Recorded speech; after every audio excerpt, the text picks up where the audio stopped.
You know you have this thing, you can feel it. Stacy Hillman's face looked like it was infested with something, large bumps and sores. For her, it felt like there were microscopic bugs, parasites, living inside of her skin. To have literally thousands of those running around on your face, hundreds of thousands.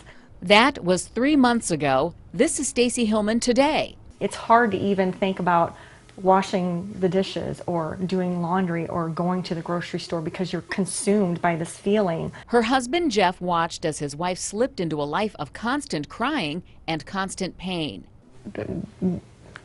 I couldn't do it. It was not fun.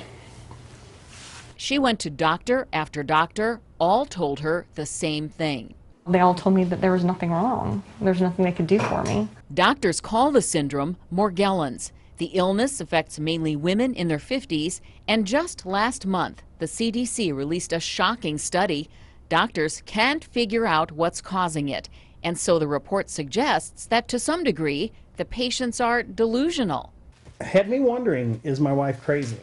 How can you look at someone's face, a beautiful person with unusual looking skin, and tell them you're delusional? Omar Amin is the director of the Parasitology Center in Scottsdale. He's been studying Morgellons for several years. And there's no parasites. He says, no, there aren't any bugs crawling on the skin, but there's no doubt it feels that way. He believes the patient's nerves are damaged, poisoned by a toxin, and the toxin is spreading. It sounds like science fiction, but we have 100% recovery rate. Dr. Amin says Stacy is part of a small group of people who have a highly allergic reaction to certain chemicals.